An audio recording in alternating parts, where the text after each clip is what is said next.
అందరికీ ప్రైజ్లాడండి. మన 1 year Bible completion అనే పవిత్ర ప్రయాణంలో నాతో కలిసి వస్తున్న అందరికీ సుస్వాగతం. ఈరోజు మన ప్రయాణంలో 30వ రోజైన జనవరి 30వ తేదీ వాక్య భాగాలు లేవి కాండము 6 నుంచి 8 అధ్యాయాలను ప్రార్థనా పూర్వకంగా మొదలు పెడదాం. మా ప్రియ పరలోకపు తండ్రి, మీ జీవ వాక్యాన్ని వినగలిగే అమూల్యమైన సమయాన్ని మీరు మాకు ఇచ్చినందుకై వందనాలు. ఈ లేవి కాండం ద్వారా మీరు మాకు నేర్పించే పరిశుద్ధత, విధేయతలతో పాటు మా ఆరాధన మీకు ప్రీతికరంగా చేయండి.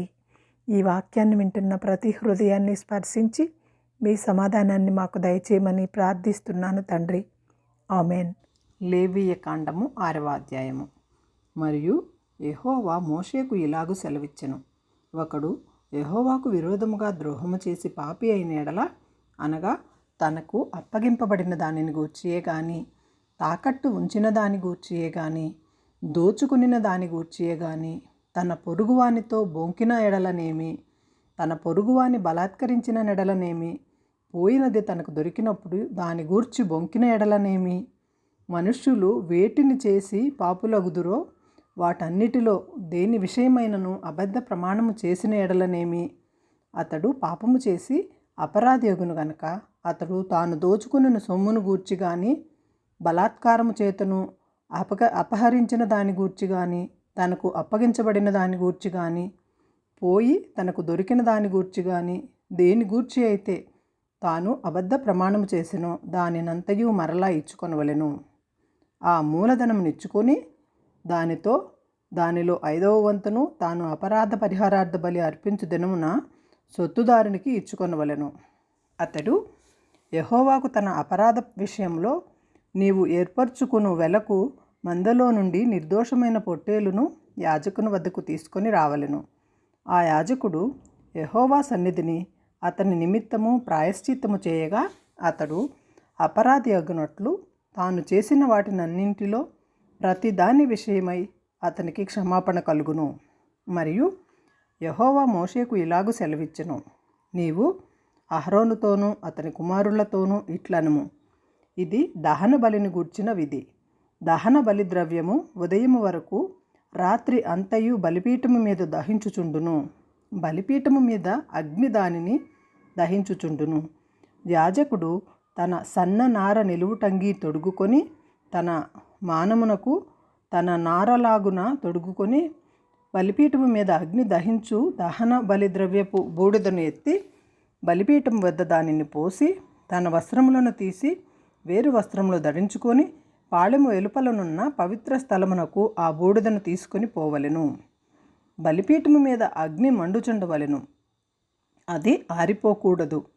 ప్రతి ఉదయమున యాజకుడు దాని మీద కట్టెలు వేసి దాని మీద దహన బలి ద్రవ్యమును ఉంచి సమాధాన బలియగు పశువు కొవ్వును దహింపవలెను.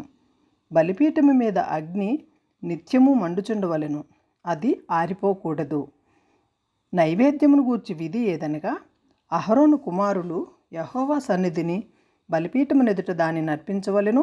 అతడు నైవేద్య తైలమును గూర్చియు దాని గోధుమ పిండి నుండి చారెడు పిండిని, నూనెను, దాని సాంబ్రాణి యావత్తును దానిలో నుండి తీసి జ్ఞాపక సూచకనగాను వాటిని బలిపీఠము మీద యెహోవాకు ఇంపైన సువాసనగా దహింపవలెను.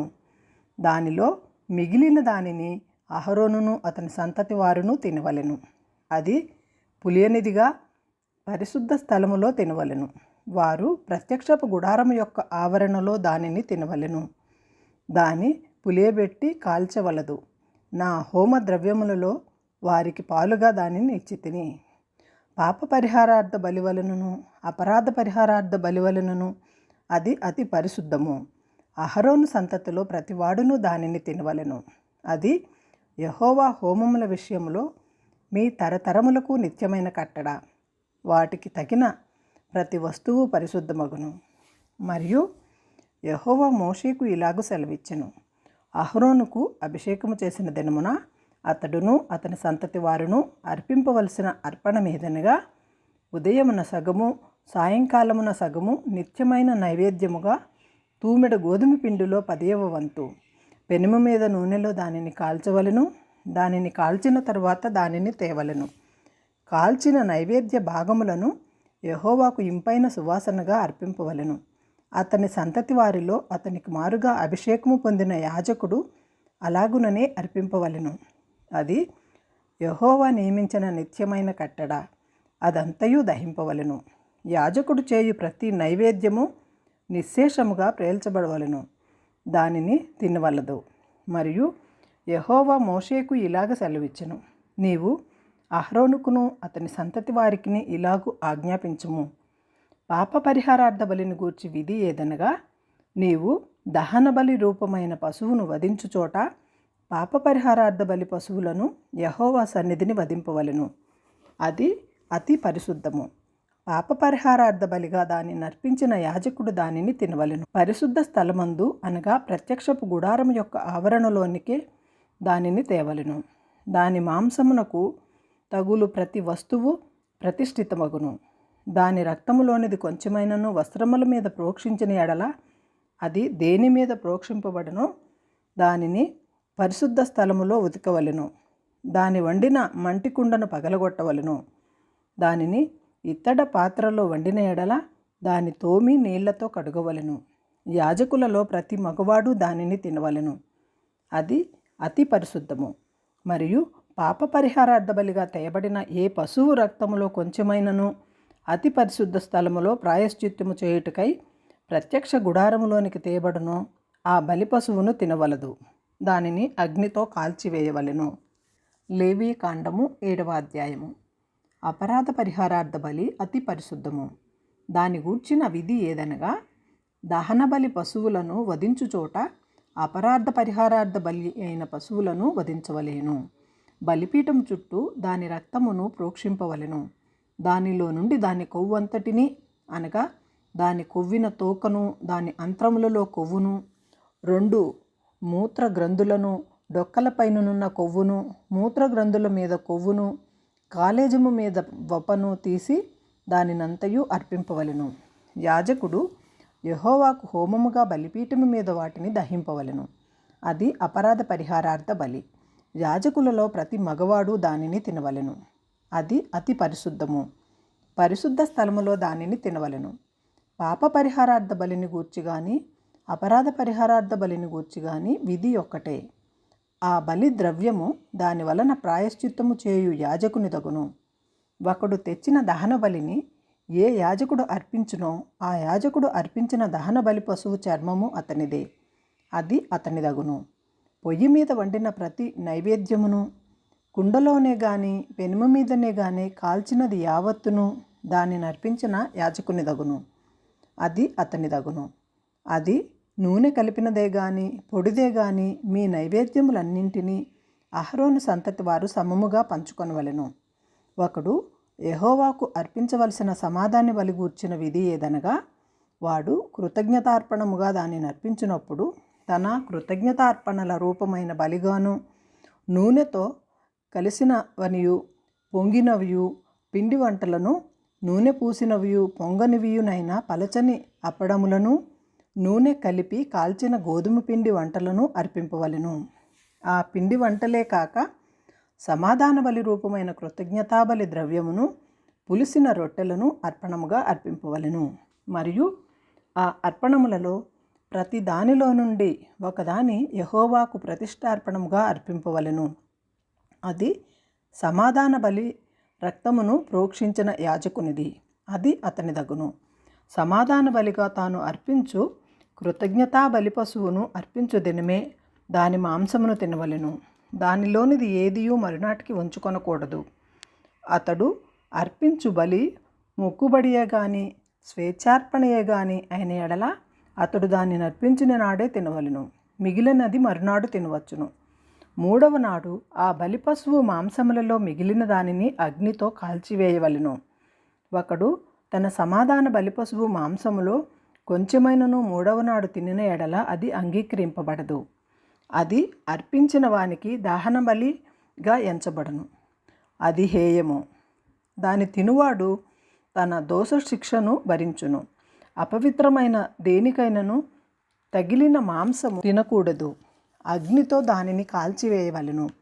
మాంసము విషయమైతే పవిత్రులందరూ మాంసమును తినవచ్చును గాని ఒకడు తనకు అపవిత్రత కలిగి ఉండగా యెహోవాకు అర్పించు సమాధాన బలి పశువు మాంసములో కొంచెమైనను తినిన ఎడల వాడు ప్రజలలో నుండి కొట్టివేయబడును. ఎవడు మనుషుల అపవిత్రతనే గాని అపవిత్రమైన జంతువునే గాని ఏ అపవిత్రమైన వస్తువునే గాని తాకి యెహోవాకు అర్పించు సమాధాన బలి పశువు మాంసమును తినునో వాడు ప్రజలలో నుండి కొట్టివేయబడును. మరియు యెహోవా మోషేకు ఇలాగు సెలవిచ్చెను, నీవు ఇజ్రాయేలీయులతో ఇట్లనుము, ఎద్దుదే గాని గేదెదే గాని మేకదే గాని కొవ్వును మీరు తినకూడదు. చచ్చిన దాని కొవ్వును చీల్చిన దాని కొవ్వును ఏ పనికైనను వినియోగపరచవచ్చును గాని దానిని ఏమాత్రమును తినకూడదు. ఏలయనగా మనుష్యులు యెహోవాకు హోమముగా అర్పించు జంతువులలో దేని కొవ్వునైనను తినువాడు తన ప్రజలలో నుండి కొట్టివేయబడును. మరియు పక్షిదే గాని జంతువుదే గాని ఏ రక్తమును మీ నివాస స్థలములన్నిటిలో తినకూడదు. ఎవడు రక్తము తినునో వాడు తన ప్రజలలో నుండి కొట్టివేయబడును. మరియు యెహోవా మోషేకు ఇలాగు సెలవిచ్చెను, నీవు ఇజ్రాయేలీయులతో ఇట్లనుము, ఎవడు యెహోవాకు సమాధాన బలి ద్రవ్యములను తెచ్చునో వాడు ఆ ద్రవ్యములలో నుండి తాను అర్పించున్నది యెహోవా సన్నిధికి తేవలెను. అతడు తన చేతులలోనే యెహోవాకు హోమ ద్రవ్యములను అనగా బోర మీద కొవ్వును తేవలెను. యెహోవా సన్నిధిని అల్లాడింపుబడు అర్పణముగా దానిని అల్లాడించుటకు బోరతో దానిని తేవలెను. యాజకుడు బలిపీఠము మీద ఆ కొవ్వును దహింపవలెను. కానీ బోర అహరోనుకును అతని సంతతి వారికిని చెందును. సమాధాన బలిపశువులలో నుండి ప్రతిష్టార్పణముగా యాజకునికి కుడి జబ్బనియ్యవలెను. అహరోను సంతతి వారిలో ఎవడు సమాధాన బలియగు పశు రక్తమును కొవ్వును అర్పించునో కుడి దెబ్బ వాడిదగును. ఏలయనగా ఇజ్రాయేలీల యొద్ద నుండి అనగా వారి సమాధాన బలి ద్రవ్యములో నుండి అల్లాడించిన బోరను ప్రతిష్ఠితమైన జబ్బను తీసుకొని నిత్యమైన కట్టెడ చొప్పున యాజకుడైన అహరోనుకును అతని సంతతి వారికిని ఇచ్చియున్నాను. వారు తనకు యాజకులగునట్లు యెహోవా వారిని చేరదీసిన దినమందు యెహోవాకు అర్పించు హోమ ద్రవ్యములలో నుండినది అభిషేకమును బట్టి అహరోనుకును అభిషేకమును బట్టియే అతని సంతతి వారికిని కలిగెను. వీటిని ఇజ్రాయేలీయులు వారికి ఇయ్యవలెనని యెహోవా వారికి అభిషేకించిన దినమున వారి తరతరములకు నిత్యమైన కట్టడగా నియమించెను.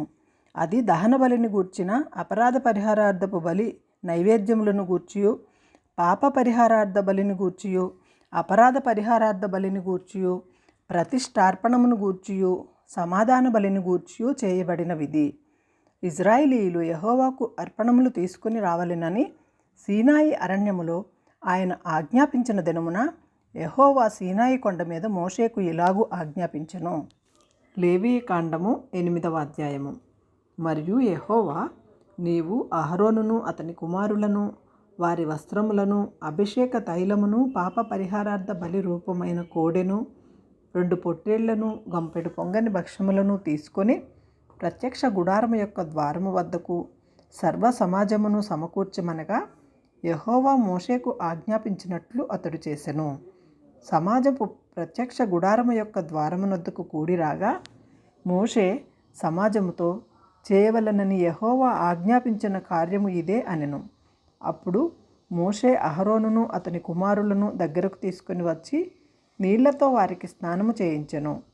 తరువాత అతడు అతనికి చొక్కాయిని తొడిగి అతనికి దట్టీని కట్టి నిలువుటంగీని ఏఫోదును వేసి ఏఫోదు యొక్క విచిత్రమైన నడికట్టును అతనికి కట్టి దాని వలన అతనికి ఏఫోదును బిగించి అతనికి పతకము వేసి ఆ పతకములో ఊరీము తుమ్మీమను వాటిని ఉంచి అతని తల మీద పాగాను పెట్టి ఆ పాగా మీద అతని నొసట పరిశుద్ధ కిరీటముగా బంగారు రేకును కట్టెను. ఇట్లు యెహోవా మోషేకు ఆజ్ఞాపించెను. మరియు మోషే అభిషేక తైలమును తీసుకొని మందిరమును దానిలోనున్న సమస్తమును అభిషేకించి వాటిని ప్రతిష్ఠించెను. అతడు దానిలో కొంచెము 7 మారులు బలిపీఠము మీద ప్రోక్షించి బలిపీఠమును దాని ఉపకరణములన్నింటినీ గంగాళమును దాని పీటను ప్రతిష్ఠించుటకై వాటిని అభిషేకించెను. మరియు అతడు అభిషేక తైలములో కొంచెము అహరోను తల మీద పోసి అతనిని ప్రతిష్ఠించుటకై అతనిని అభిషేకించెను. అప్పుడు అతను అహరోను కుమారులను దగ్గరకు తీసుకొని వచ్చి వారికి కొళ్ళాయిలను తొడిగి వాటిని దట్టీలను కట్టి వారికి కొళ్ళాయిలను పెట్టెను. అట్లు యెహోవా మోషేకు ఆజ్ఞాపించెను. అప్పుడు అతడు పాప పరిహారార్థ బలిగా ఒక కోడెను తీసుకొని వచ్చెను. అహరోనును అతని కుమారులను పాప పరిహారార్థ బలి రూపమైన ఆ కోడె తల మీద తమ చేతులుంచిరి. దాని వధించిన తరువాత మోషే దాని రక్తమును తీసి బలిపీఠపు కొమ్ముల చుట్టూ వ్రేలితో దానిని చమిరి బలిపీఠము విషయమై పాప పరిహారం చేసి దాని నిమిత్తము ప్రాయశ్చిత్తము చేయుటకై బలిపీఠము అడుగున రక్తమును పోసి దాన్ని ప్రతిష్ఠించెను. మోషే అంత్రముల మీద కొవ్వు అంతటిని, కలేజము మీద వప్పను, 2 మూత్ర గ్రంథులను వాటి కొవ్వును తీసి బలిపీఠము మీద దహించెను. మరియు యెహోవా మోషేకు ఆజ్ఞాపించినట్లు ఆ కోడెను, దాని చర్మమును, దాని మాంసమును, దాని పేడను పాలెమునకు అవతల అగ్నిచేత కాల్చివేసెను. తరువాత అతడు దహన బలిగా ఒక పొట్టేలును తీసుకొని వచ్చెను. అహరోనును అతని కుమారులను ఆ పొట్టేలు తల మీద తమ చేతులుంచిరి. అప్పుడు మోషే దానిని వధించి బలిపీఠము చుట్టూ దాని రక్తమును ప్రోక్షించెను. అతడు ఆ పొట్టేలు యొక్క అవయవములను విడదీసి దాని తలను, అవయవములను, క్రొవ్వును దహించెను. అతడు దాని అంత్రములను నీళ్లతో కడిగి ఆ పొట్టేలంతయు బలిపీఠము మీద దహించెను. యెహోవా మోషేకు ఆజ్ఞాపించినట్లు అది ఇంపైన సువాసన గల దహన బలి ఆయను. అది యెహోవాకు హోమము. అతడు 2వ పొట్టేలును అనగా ఆ ప్రతిష్ఠితమైన పొట్టేలును తీసుకొని రాగా అహరోనును అతని కుమారులను ఆ పొట్టేలు తల మీద తమ చేతులుంచిరి. మోషే దానిని వధించి దాని రక్తములో కొంచెము తీసి అహరోను కుడి చెవి కొన మీద, అతని కుడివేలి బొటనవేలి మీదను, అతని కుడివేలి బొటనవేలి కొన మీదను దానిని చమిరెను. మోషే అహరోనుకు కుమారులను దగ్గర తీసుకుని వచ్చి వారి చెవుల కొనల మీదను, వారి కుడి చేతుల బొటనవేలి మీదను, వారి కుడికాళ్ల బొటనవేలి మీదను ఆ రక్తములో కొంచెము చమిరెను. మరియు మోషే బలిపీఠము చుట్టూ దాని రక్తమును ప్రోక్షించెను. తరువాత అతడు దాని కొవ్వును, కొవ్విన తోకను, అంత్రముల మీద కొవ్వు అంతటిని, కాలేజము మీద వపను, 2 మూత్ర గ్రంథులను వాటి కొవ్వును, కుడి జబ్బను తీసి యెహోవా సన్నిధిని గంపెడు పులియని భక్ష్యములలో నుండి పులియని ఒక పిండి వంటను, నూనె గలదై పొడిచిన ఒక భక్ష్యమును, ఒక పలచని అప్పడమును తీసి ఆ కొవ్వు మీద, ఆ కుడి జబ్బ మీద వాటిని ఉంచి అహరోను చేతుల మీదను అతని కుమారుల చేతుల మీదను వాటన్నింటినీ ఉంచి అల్లాడింపబడు అర్పణముగా యెహోవా సన్నిధిని వాటిని అల్లాడించెను. అప్పుడు మోషే వారి చేతుల మీద నుండి వాటిని తీసి బలిపీఠము మీదనున్న దహన బలి ద్రవ్యమును వాటిని దహించెను. అవి ఇంపైన సువాసన గల ప్రతిష్ఠార్పణములు. అవి యెహోవాకు హోమము. మరియు మోషే దాని బోరను తీసి అల్లాడింపగా అర్పణముగా యెహోవా సన్నిధిని దానిని అల్లాడించెను. ప్రతిష్ఠార్పణ రూపమైన పొట్టేలులో అది మోషే వంతు. అట్లు యెహోవా మోషేకు ఆజ్ఞాపించెను. మరియు మోషే అభిషేక తైలములో కొంతయు బలిపీఠ మీద రక్తములో కొంతయు తీసి అహరోను మీదను అతని వస్త్రముల మీదను అతని కుమారుల మీదను అతని కుమారుల వస్త్రముల మీదను దానిని ప్రోక్షించి అహరోనును అతని వస్త్రములను అతని కుమారుల వస్త్రములను ప్రతిష్ఠించెను. అప్పుడు మోషే అహరోనుతోనూ అతని కుమారులతోనూ ఇట్లనెను: ప్రత్యక్షపు గుడారము యొక్క ద్వారమునొద్ద ఆ మాంసమును వండి అహరోనును అతని కుమారులను తినవలెనని నేను ఆజ్ఞాపించినట్లు అక్కడనే దానిని, ప్రతిష్ఠిత ద్రవ్యములను, ఒక గంపలోని భక్ష్యములను తినవలెను. ఆ మాంసములోను భక్ష్యములోను మిగిలినది అగ్ని చేత కాల్చివేయవలెను. ఈ ప్రతిష్ఠిత దినములు తీరు వరకు 7 దినములు ప్రత్యక్షపు గుడారము యొక్క ద్వారము వద్ద నుండి బయలు వెళ్ళకూడదు. 7 దినములు మోషే మీ విషయములో ఆ ప్రతిష్టను చేయుచుండును. మీ నిమిత్తము ప్రాయశ్చిత్తము చేయుటకై అతడు 7 చెట్లు చేయవలెనని యెహోవా ఆజ్ఞాపించెను. మీరు చావకుండునట్లు మీరు ప్రత్యక్షపు గుడారము యొక్క ద్వారము వద్ద 7 దినముల వరకు రేయింబగళ్ళుండి యెహోవా విధించిన విధిని ఆచరింపవలెను. నాకు అట్టి ఆజ్ఞ కలిగెను. యెహోవా మోషే ద్వారా ఆజ్ఞాపించినవన్నీ అహరోనును అతని కుమారులను చేసిరి.